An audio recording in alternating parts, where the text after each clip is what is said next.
All right. So once again, hello and welcome to this pre-charm panel session on the topic of finding a job during a pandemic, value-based job hunting and digital recruitment. This is a collaboration between Chalmers Promotion, Chalmers Recruitment and Charm. And we are very happy that this event could happen. My name is, as Amanda said, Emma, and I'm going to lead this panel discussion here today. And with me today, I have Elin Sandell, Elin Spector, and Nicole Arsenal. So these are the three panel members today. And the goal for us is to gain some insights in recruitment from different perspectives and another perspective than we are used to, perhaps. And before we continue with questions and discussion, I would like to ask you to give us a short presentation of yourselves. So let's start with Elin Sandell, perhaps. Yeah, hi, my name is Elin Sandell. I work as an HR specialist / recruiter for a mid-sized tech company called Westermo. We have our headquarters in Västerås. I used to work for Volvo in Gothenburg for ABB previously, and one of my first jobs was as an HR responsible for what was then called Brain Tech, but now is called Chalmers Student Recruitment or something like that. So, but that was a long time ago. Thank you. Elin Spector, would you like to take over? Yes, Elin Spector. I work as a trainee program manager. I work with student relations, university relations, employer branding at ABB. I'm also based in Västerås. I've worked with HR and employer branding for many years as a consultant, but also I've been working at Microsoft. Yes. Great. And finally, Nicole. Hi, thanks, Emma. Yes, my name is Nicole Arsenault, and I am from Essity, the company Essity, where I'm the Global Director of Learning and Development. I've been in Sweden now for many years, but I'm Canadian. And also I lecture at Chalmers. I'm in Gothenburg at the moment, and I lecture at Chalmers about how to find work in Sweden and how to find work abroad. And I've done so, I think, for the last 20 years. I don't know if there's anybody in here I've met before, but you may have heard me lecture in other circumstances. Very good to be here today. Thank you, everyone. Great, thank you. So I am going to start off by asking some questions to the panel just to get started, and you will all get the chance to answer them individually. But feel free to also spin off on another participant's answer or something that they've talked about. And to the audience, so feel free to ask your questions. We will do our best to get them all answered. So drop them in the chat and I will read them. All right. So starting off with kind of a broad question just to get warmed up. I would like to know from your perspective, how has job hunting and recruitment changed when we compare from a year ago until today? Well, I think that, I mean, we've been on a digital journey for a very long time, and, you know, applying for jobs has been digital for a very long time. I think it must have been like, what, 15, 20 years ago since you could go into an employee or like an employer in office or something and drop your resume. So we've been on the digital path for a very long time. But I think that this pandemic, as in many cases, had, you know, sped things up. And I think that the chances that you might go through an entire recruitment process strictly digital, that has improved. It doesn't happen, I'm not saying it happens in every case or that it will happen to everyone, but I think that the chances that you will actually be employed after a completely digital process the chances for that has increased. Yes, and we have basically all our interviews online at the moment. We're in the middle of our trainee recruitment right now, and all of the interviews has been online.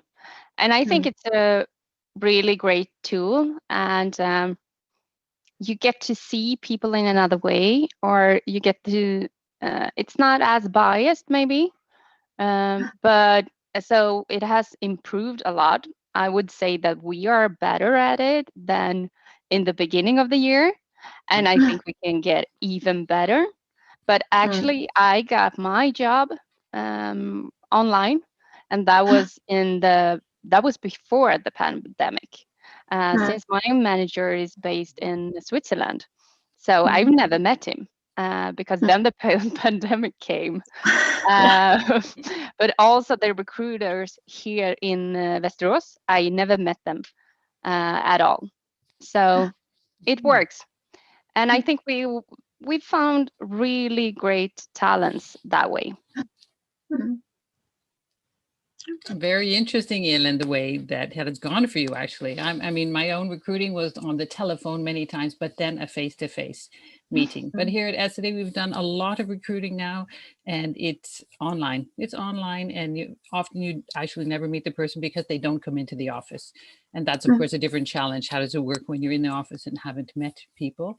But the digital way of recruiting is working better. And we even find our older recruiters or the older managers are having some difficulties with it. They're coming in a bit later on, but the younger recruiters and younger managers are managing much better with the hiring process.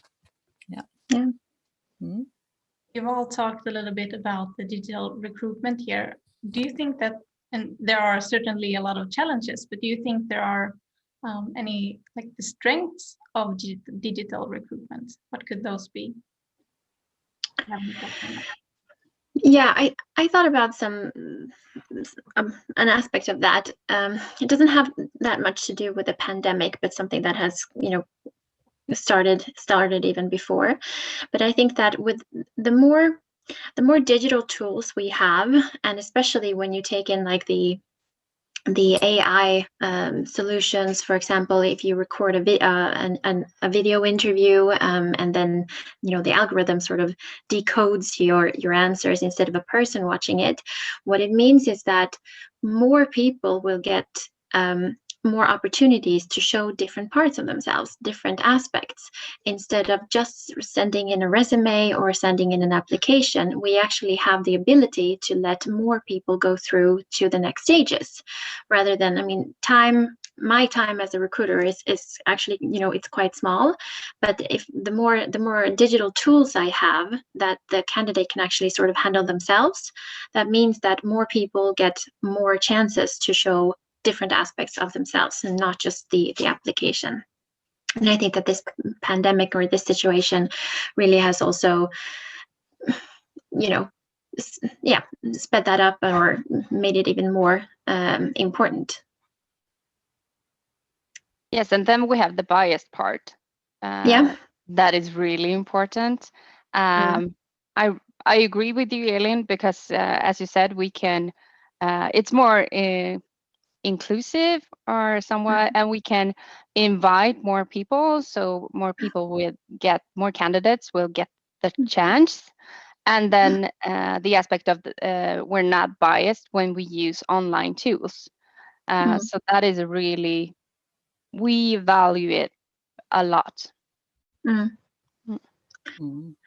And then I think Elin and Ellen, and you probably have seen it yourself, that the talent pool gets larger. So you don't have to live in Gothenburg to work in Gothenburg. So we recruited, for example, a learning designer, and he is in Brussels, but he will be working for us, but that's okay. He can, eventually he'll come and visit us on occasion. But the fact that he works in Brussels, he has the skills we're looking for, and he doesn't need to be located here. He's just fine that he stays in his, so that's a good situation for that recruitment, a good situation for him, and a good situation for us. So we broaden the people that we can, where they can work and where they can live, and a good situation.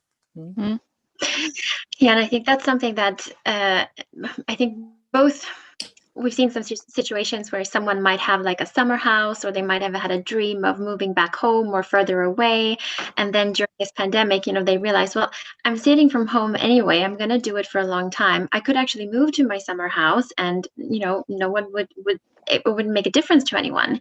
And so I think that's one thing. And then as a manager, you also start to think, well, this works. We can have people working remote. So why couldn't I hire someone who has 3 hours, who lives 3 hours away? I could actually do that.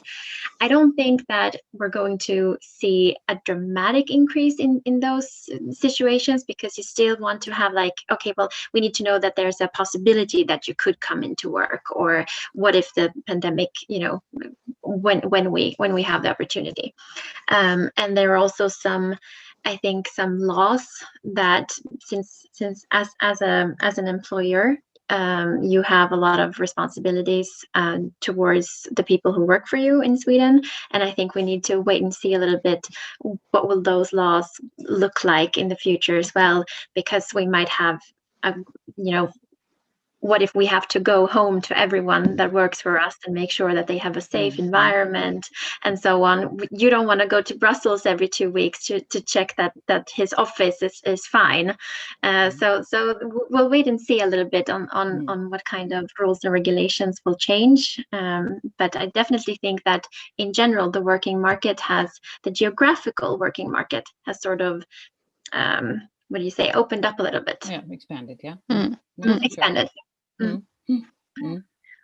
And from another perspective, then, what do you think that an applicant should have in mind when attending a digital interview? Is there anything that's different from when you meet up face to face, have an interview? Do you have any tips for us? I think you need to think about what it looks like a lot more than maybe you think. You think when you're at home, you're kind of used to wearing your soft clothing and not thinking that you're in a business situation. But I think when you're going into the meeting, you need to think of the lighting, the background. Today I had to sit in one of the children's bedroom and a little old stuff on the walls, but that's okay. I worked on it. But if I had a light behind me like this, yeah. And you all of a sudden you can't see the person you're looking at, right? So then I had to make sure that I had a light good so you could see me here. And I'm wearing a suit jacket, but if I put on a soft jacket, you would see immediately that I was sitting in my sweatshirt. So I'm even wearing lipstick today. I don't usually wear that during the pandemic, but just to think about, you're going on this interview, you need to make sure the visual's good, and you need to make sure you have good sound. There's not too much noise going around, that you have a good connection. So if your connection is not good where you're sitting, think about where can I get a really good connection? You've got to have a camera. Invest in a camera. It's really important. Invest in a small camera on so that you can be seen, because when you're interviewing the person who did, so if Elin and Elin are interviewing you, then they're going to need all the clues they can get from the sound and the sound of your voice and how I think it's really important. What do you feel? Yeah, don't be afraid to show the background, for example. That shows who you are as a person, but be a little bit aware of it. But I think it shows one thing that's not only with recruitment, but for my colleagues and everything, I've been getting to know them more since I've seen how they live. I've seen their cats and their dogs and their kids. So that is something that I really appreciate, and it's the same in an interview. You can get to know the person even more since we are at home. But as you say, good sound that you can hear, not so much noise in the background, and try your equipment before, so you know that everything works. Schedule a Zoom meeting with a friend or something, just to see that you have the connection, the sound, and the video. Yeah. And another thing, I agree with everything you say. But something that I've seen now is that, I mean, if you would go to an IRL interview, you would not like bring your own laptop and look at the job ad or something during the meeting, right? You would have this conversation. But I've been in some interviews now, and when I've asked, so what is it why did you apply to this job? And I see them going like, So you were looking for, and then I can see that they're reading the ad. It's like, I can see that you're cheating. So just like, don't prepare yourself in the same way as you would in a real interview or in a physical interview, and don't try to cheat just because you have the ability of a second screen or something like that. Because this is as important as an interview face to face. For sure. So, yeah. So the online interview, that is your chance. So be prepared. Take it. Be prepared as if you would have met us in person. Yeah. And then it's not really, this question was mostly like, what do you do in an interview situation? But before the interview, remember that, everything is digital now. So we don't have the opportunity to go to Chalmers or any other university to actually physically meet you. So as a recruiter, I feel like now more than ever, the only way that I can find you is through LinkedIn. So if you're not on top of your LinkedIn page, I will not find you in this time a day. Or so really make sure that your LinkedIn site or page is up to date and that I can find you there. Yes, really important. And also, if you want to connect with someone, if you want to connect with me or Elin or Nicole, it's please add a message. Hi, I saw you during this panel discussion and I really want to connect with you for the future, because I get a lot of requests to connect and I'm saying yes to all of them, but I don't know who you are and where I met you. So that is something important. I'm active on my LinkedIn page, so I really would love to have more students, candidates, talents, so that you can see everything that we are doing at ABB. But just a sentence or two. Why you want to connect with me? Very good. Thank you. That's a way to promote yourself as well. Speaking of, hopefully I will get, how many people are in here? 60. Yes. 63. We'll have a lot of notifications on LinkedIn after this. Yes. But speaking of LinkedIn, I was thinking about some experience that I have encountered regarding algorithms. You touched upon it briefly before. And I've seen some articles on how algorithms play a more prominent role in recruitment. And from my own perspective, I've been to some lectures about LinkedIn, and they have talked about how you should optimize your profile to be found by companies and recruiters and such.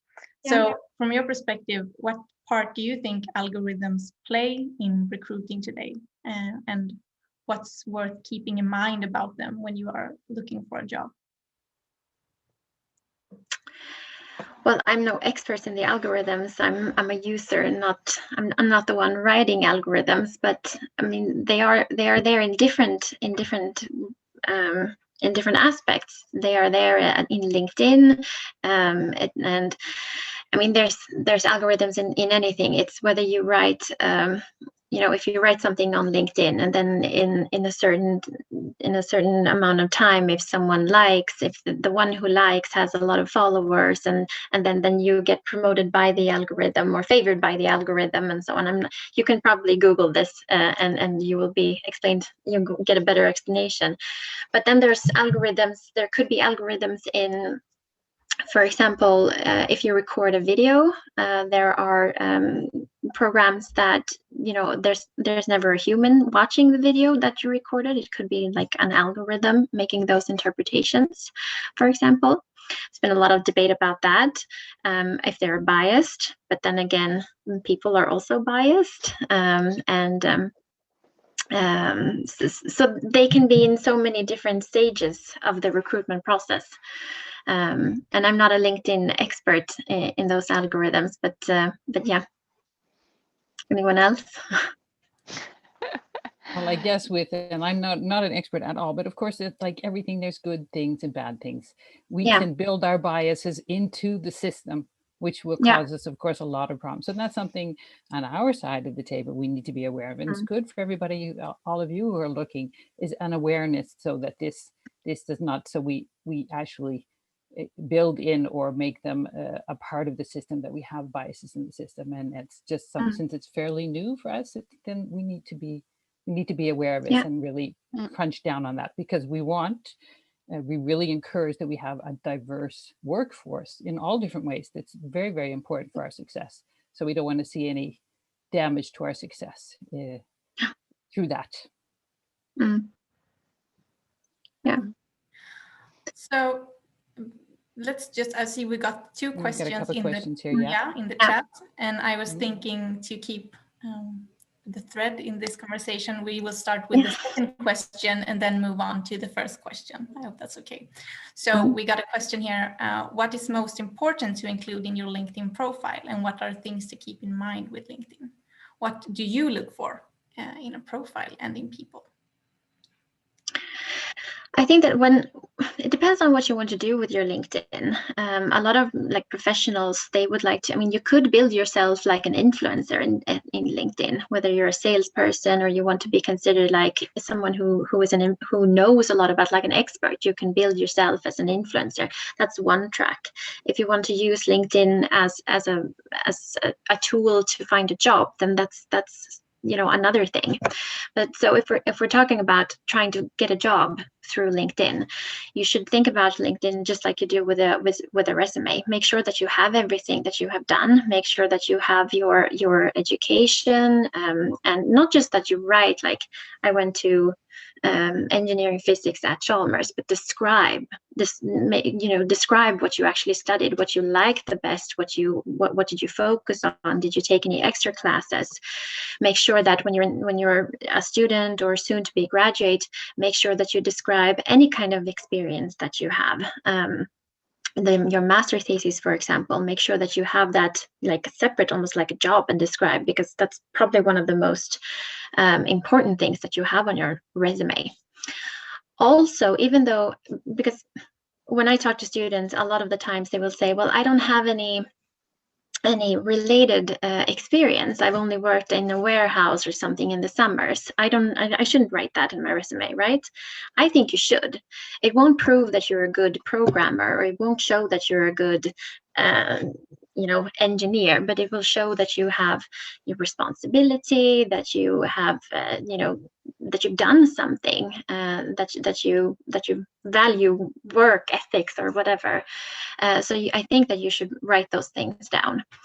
There are so many good things on LinkedIn. You can list your skills. I just saw actually yesterday that you can take these little quizzes. Instead of just saying that this is my skill, I can program in Java or I can handle Excel, you can actually take a little quiz, and then you can show that, yes, LinkedIn, I took this quiz, and according to LinkedIn, I am actually as good as I say in this program or in this skill set.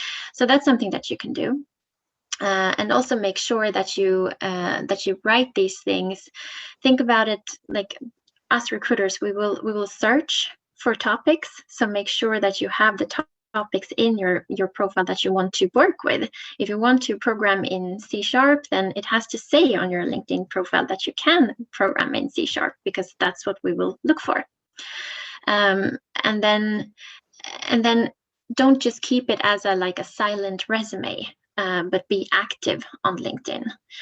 Like, comment, share. You don't have to write your own articles if you don't want to, but just be there and be active and follow the companies and the people that you're interested in. And if you don't feel like you want to connect, as Elin Spector said, you can always follow someone. You don't have to ask for their permission. You can just follow. Those are my tips. Yeah, and then the basics. A picture that shows yourself in a not necessarily a professional way, but No, not a selfie from a party or something like that. No, please. And then your contact information needs to be the right one. For example, if you have a university address and then you change your address to another one when you graduate, look that up. So that is something that's up to date. And also you can write, you can have a tagline or something so when you comment and things like that, it says your name and then looking for opportunities within this area. Or I could say I'm looking for talents or something like that. And then you can add pictures to your profile. I think that is really great. You can add a link to your master thesis if you want to. Yeah. You can add pictures from some events that you are, if you're involved in some sort of student association, add a picture to that. Just to, the page will be more attractive or alive. And that's something that I really look for. And just to see that there's someone who made an effort in creating the page. Yeah. Do you have anything to add to that, Nicole? No, not really. I think Elin and Elin have really covered it well. So I don't really think I have anything. But what I could instead do is I could take the next question about international students. Great. Let's move on to the next question. I'm just going to read it for everyone here. Yes. So how do you see international students in comparison to Swedish students? Is there anything special that we international students are supposed to consider apart from knowing Swedish language? Of course, we don't compare students with students. You're international or you're Swedish. There's no comparison in that way. But having said that, it's always more difficult to get work when you're in another country. So if you're a Swedish person, you speak the language, you know the culture, you have contacts. So it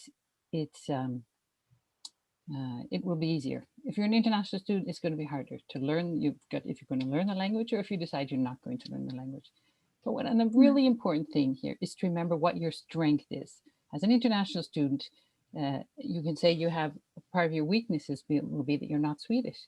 But remember, your strength is that you're not Swedish. So as an international student, then you should really have that to be very clear. I'm not Swedish. And the good thing about that is that you bring in the knowledge from your own country, you bring in the culture that you have, you bring in your other languages, you bring in all the other things that an export-driven Swedish economy finds really valuable. So make sure that that's clear. Don't try to hide it. Your name, my name is not Swedish, so it's always a different thing. So really make sure that you really think of all the positive things that you can bring to a Swedish company from your non-Swedish background. That's what I recommend. Yeah, and in general, my experience, I've been working for two of Sweden's largest technology companies, Volvo and Volvo Cars and ABB, and I would say that the opportunities are bigger at the larger international companies. Yeah, for sure. Yeah. If you go for a smaller one, language could be a barrier, and it could be as simple as we have two experts who are not strong in English, and that could be enough to make that a hurdle. So the bigger the company, or the more international and bigger the company, the greater the opportunities. And then then there are some limitations in terms of, how do I say, bureaucracy with the immigration office, Migrationsverket, when it comes to certain jobs could be more difficult for someone from who is not an EU citizen to get work permits for. But that's an administrative question. Yeah, and that's rules and regulations in Sweden. Yeah. And that is not something that we can do anything about. No. But as you all said before, we're not comparing students like that, or we compare your CV, your competence, what you can, your skills, not where you're from. Yeah. Thank you. So diversity is a question and a topic that we touched upon here, and it's kind of, how should I say, it's been a buzzword in the you could say in the last years, alongside with a lot of other things. So let's move on to some of the values, or like when you are an applicant, you're looking for a company that share your values. I think that's something that has been discussed in the few years at the career fairs, as I've seen it. So I would like to start off with asking, how would one find a good place to work, the right fit for yourself in terms of sharing values? Well, I think this is a hard question, but I think number one, you need to think about for yourself, do I have any big no-nos? Do I want to work in an industry? I don't know, could I work in a tobacco company? Is that okay with my values? Could I work with weapons? Is that okay with my values? But those are quite easy. I mean, those are the big questions. I think it's harder when we talk about, a lot of companies say that, oh, we're value based, and then the values are pretty similar. It's about being decent to one another and so on. And I think it must be very hard if you don't know the company at all before. How would you know that? I was thinking about, there are some sites like Indeed.com where you can find reviews. It's just like when you want to go to a new restaurant, or when you want to buy, clothes from a new store, you look at the reviews, right? So you could do that on Indeed, for example, or maybe you can check out companies on LinkedIn and so on. Glassdoor, if it's an American company, but then you get maybe just reviews from the US, and that's maybe a different culture filter on. But then I would say, reach out to people if you know you're interested in a certain type of industry or a certain type of company. Reach out on LinkedIn that's the easiest way.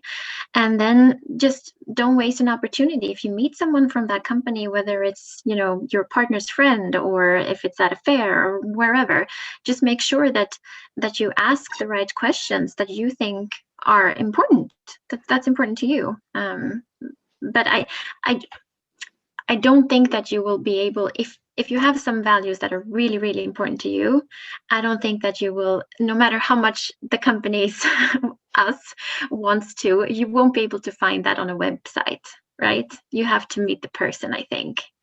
So just take those opportunities, I would say. You can scratch on the surface websites, but not go deep. No, so I really like that. Reach out to people that works in the company. We have a lot of early talents. Maybe there was someone that you studied with, and I know that, for example, we during this trainee recruitment period, our current trainees, they got a lot of questions, and they are happy to answer them, and they are quite new in the company, so they've seen it. They've seen the values when they applied for the job, and then they can compare to how it is now. So that is something I would say. And don't forget, when you're in the actual interview, if you come to this, you think this, you've done your research, you've checked it up, you talk with people, and you get in the interview and you feel that this feels really good, it's a good signal. But if you get in the interview and you feel, oh, I don't feel very comfortable after this interview, do listen to that signal. I mean, everyone in here, you're excellent, well-skilled, talented people. You're going to a fabulous university. So, you're very top of the notch. So do remember that if you don't feel good about going in there, then you don't have to take any job that just comes up. Listen Actually, to that I did that. I did that right after I graduated. Oh yeah. Yeah, I studied business, and I got a job at a big firm within that area. It was a big firm with a great name, and I was so proud. I thought yes, I landed that job. This is going to be great. But somewhere in me, I felt that that might not be the place for me, but it's a great name. Let's do it. And after a while, I was just, no, I can't do this. It didn't feel right, and I didn't have fun, and it was not my job. So I went from a full-time employment and to a consultant firm. I did it because that wasn't my place. And then after a while, I found my place, and I started working at Microsoft, and that I felt within myself, with everything that it was the values, the culture, the people. I find my place. If we try to flip the perspective a little bit, how important is it for you that an applicant align with your values, and then putting it next to other skills and personal characteristics and such? I think very important. Yeah, it's important. And I think you find that if you hire someone who really has the values that just don't fit in the company, they tend not to stay long. As Ellen is explained to us as well, it doesn't work. So the teams don't work together, the deliveries don't work, things don't work because the values are it depends. And sometimes it's not such a huge difference, but if there's a really big clash, then you'll find that they don't stay long in the company. So it's a very, very good, since that's such a big investment that you make in a new employee, then you really want to make sure that we really get along. It's important. Absolutely. And it's nothing that you can change when you're looking for work. As everyone in here, you're being interviewed, you can I change my values, or can I change the way I am? No, you have to be, this is an important message, you have to be who you are, the best that you are, but you shouldn't try and change yourself to fit another company. You should just go and find something that's a good match for you. That's the important part. Thank you. And now I would like to once again zoom out a bit and ask a more general question, and it regards the future. Let's look ahead. So I wonder, what are your thoughts on the future of recruiting and job hunting? Do you have any insights?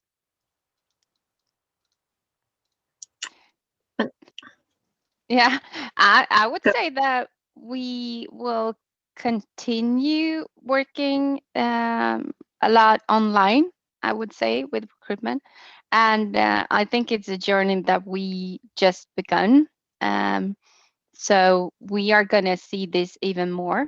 These video interviews, algorithms, all of that. So it's really exciting times. And the online interview, I think we're gonna continue that with a lot of recruitments, with a lot of positions, I think.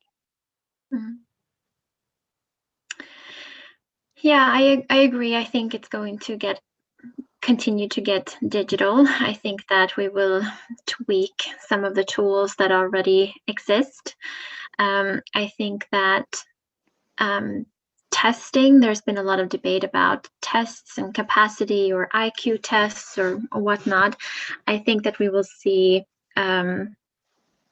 more different kinds of testings, and not just a standard capacity test, but more specific to the job. And then there's always, the economy goes up and down, and sometimes, there's higher demand, sometimes there's, a higher supply when you look at the working market, and that means that in sometimes as recruiters we need to do more search, we need to find people because they're scarce, and sometimes it's the other way around and we have more people looking for a job and so on. So I think some things are more like works in cycles, and some things change more, in one way. But it's hard to say. I would I think it's a difficult question. We have 2 questions from chat, so I would like to ask the first one. If you could just unmute and ask your question, that's fine. Hello. I have a couple of questions.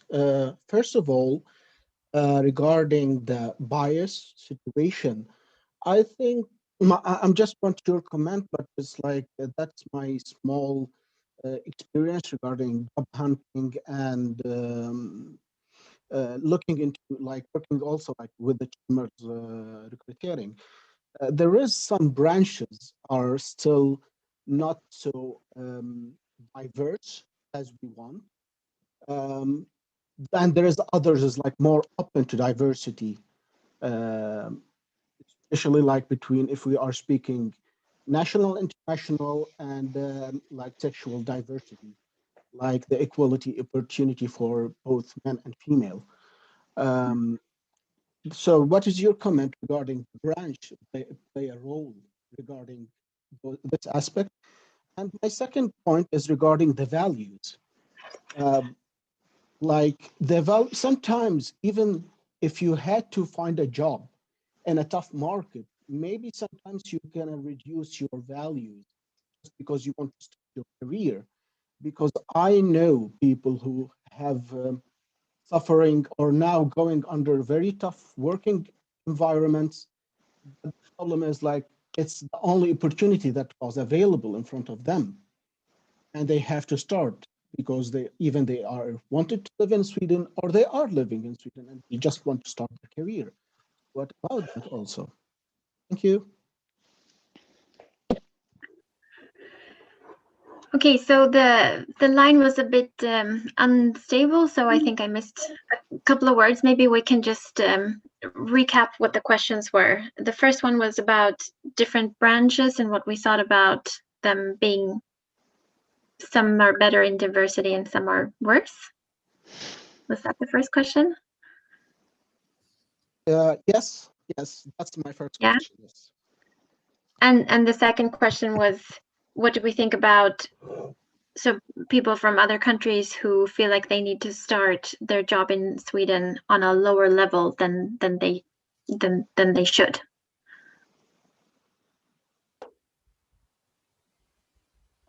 Or what was the second question?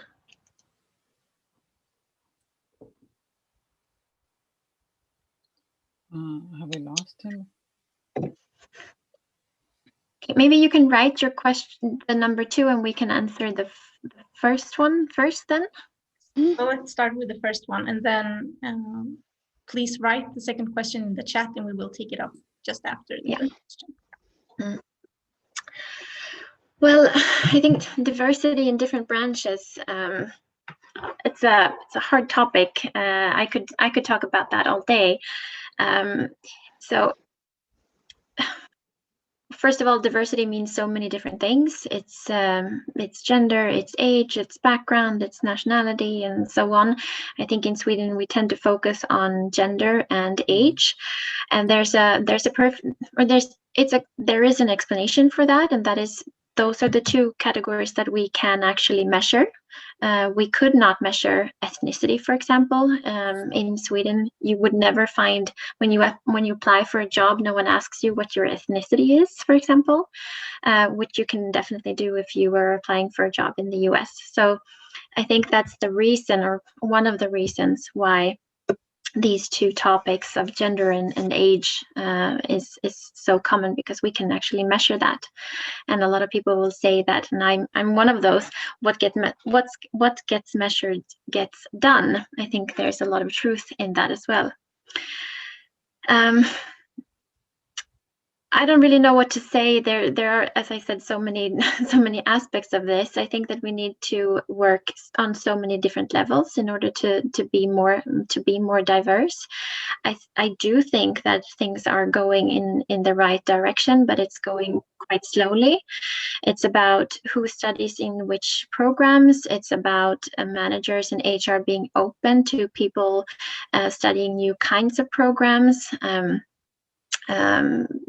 there is a bias of what's called affiliation bias. You feel very comfortable, and this is very human. You feel very comfortable with someone who is similar to you, whether it's the looks or if it's we went to the same school or we studied the same thing. It's very human. We feel more safe doing that, and so we end up recruiting the same person over and over again. And we need to change that. And I don't really know. I think that we could probably look into some of the new, like the young tech industry seems to be more diverse, and I think that us older technology companies might need to look at our younger siblings and get more inspired by them and their work. Anyone else? No, I agree on everything that you said, and I can say that we're not where we want to be at ABB at all. And this is something that we, as you said, Elin, we need to work on this on all levels. So it's not just a CEO or HR perspective. We need to have it from on all levels in the company. And that is something that we work hard with. It's a change management, but also we see some changes, but it's going, from my perspective, it's going too slow. Yeah. Yeah. Yeah, and I spoke a little bit before about international students, and that you should be very clear that you are an international student and not to hide in any way if you have a difference, if you have a disability, anything, to be very clear about it and address it right up front when you're in the hiring process, just to think about you as an individual, that you're very clear about this, you answer these questions and bring it up. And then, having said that, I'm very new at Essity, the company I'm in now, and I find they're doing a very good job, or we're doing a good job in diversity, and it's very well embedded into their talent process. Both diversity, not just the standard Swedish ones, which are, as you say, it's age and gender. Those are the standard Swedish ones, but doing a good job with visible diversity, ethnic diversity, and skills diversity as well, like with functional skills and things like that. So it's interesting to see. But as you both say, it takes time. And as an individual, so as companies, we need to do more. And as individuals, you also need to look at these things and see them as their strengths, the strengths that you can bring to an organization. Thank you. So in order to finish on time, we will have to move on to the second question that has appeared in the chat here. So what do you think about applicants who lower their values or accept companies' values just to find a job and start a career, even because they are living in Sweden or just want to stay in Sweden? Well, it's sad if it's just, but in a way it's easy to say that's sad, you shouldn't have to, but then there are many reasons why you sometimes have to lower your standards. I graduated in 2009. There was an economic crash in the entire world. Of course, I had to lower my standards. I had to continue studying just to have something to do during the day. That was not my plan. Sometimes you have to adjust. And I think it's good also to be flexible, to do different things. And you can also you can do one thing and then find something else during that time. But if it's something systematically, if it's something, if we're talking about, do you feel like you are being, a victim of racism or discrimination, you need to address that as well, and that's something else. But yes, sometimes you need to start in another way, or be flexible than maybe you thought at first. And there can be many different reasons for that. But discrimination is not an okay reason, of course. No, not at all. And also, if you start somewhere, the possibilities will come. There's always going to be, maybe it's not the path that you visioned yourself, or what do you this question, where do you see yourself in 5 years or 10 years? That's going to change during the way. So see it as an opportunity. But as you say, Elin, if it's racism or discrimination, Yeah. then you need to address it. Yes. Okay, so we are going to take the two last questions from the audience. The first one being, how is the hiring situation right now? And do you reduce the new hiring? And also maybe if you could throw in a little bit of a future perspective. How do you think things will develop? Well, I can say I know that that's a hard question, and then if I can work that one out, I can switch my job and take something else. But I do see a lot of movement in the Gothenburg area, and I've heard very recently now that the consulting companies are doing a lot of hiring, but that's from a very small sample. I have no big idea of what's happening in the market, but I do see that there seems to be quite a lot of hiring going on, and more than I would have anticipated. Yeah. And we are still hiring as this more or less the same levels as before the pandemic. And I can say that if you want to move up north, way up north, there's going to be a lot of possibilities. So if you want to live in the snow, then keep an eye on our career page, I can say. You have a really interesting thing coming up. Yeah, I would also say we're hiring, we are amping up. We have not had any furloughs or anything like that. And I would say that in general, I would say that infrastructure in Sweden going very well right now, as the government decided that, okay, so people are actually not so much on the roads right now. Perfect. Let's do some some construction work then. So infrastructure and energy is definitely in the future. And then we have, many companies and the entire supply chain in that. So better than I also expected when the pandemic hit. Way better. Yes. Great. We got a thumbs up there too. Nice. So let's finish off with the last question. We should be able to finish on time. So what's the importance ratio between the applicant's profile and completed assessment test results sent by the company? Yeah, I'm not sure I understand the question, but I think, are we talking about the importance ratio between the applicant's profile? I'm sorry, does anyone else feel like? I think the question is like, if you put them on a scale, like how important is the profile versus the test result? Okay. Well, the test result, when we say a profile, that's, or at least when I say the profile, that's the total.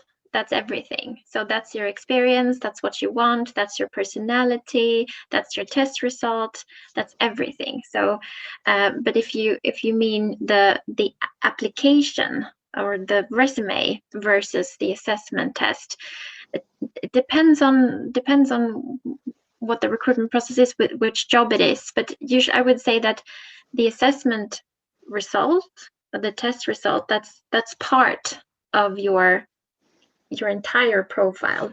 And in a recruitment, what we usually do is that we take the requirement specification. So that's basically what the manager said, this is who I'm looking for, this is the most important thing that someone has, this is, this is the kind of education that I thought that they were going to have, this is the kind of personality that I'm looking for. And then we sort of compare it to the entire profile. And the test result, if you have a test, that is part of the profile. Yes. What? Yeah. That's the whole picture. But as you said, we have this criteria. So if you apply for a job and you match the criteria, then you move forward in the process. And then we might have this video interview, online interviews, assessment center, and then it's the whole everything that we look at.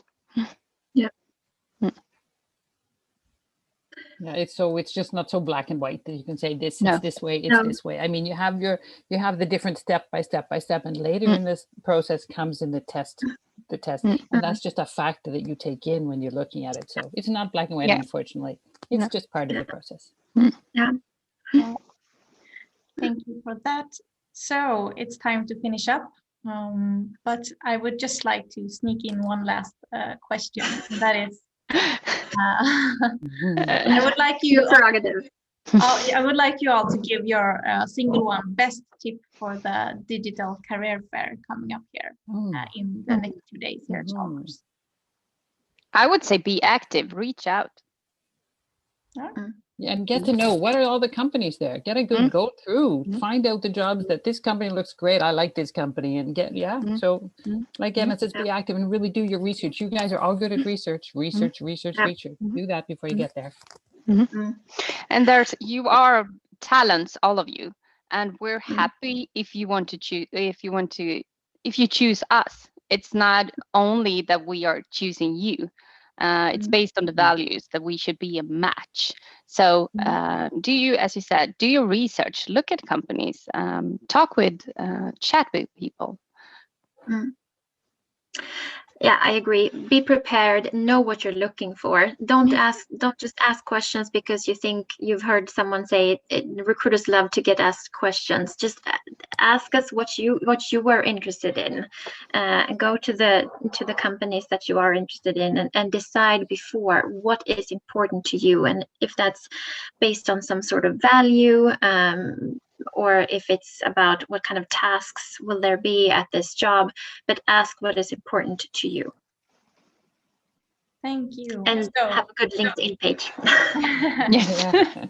So be active, do our research, know what we are looking for, and we should be ourselves. I think that's a short summary. So that concludes this panel session. And I would like to thank you, the panelists, for being here today and sharing your thoughts and knowledge. It's really valuable to us here. And I would also like to thank the audience for coming here and asking questions in the chat. And finally, I would like to thank Chalmers Promotion and Chalmers Recruitment, and also Charm for making this panel session possible.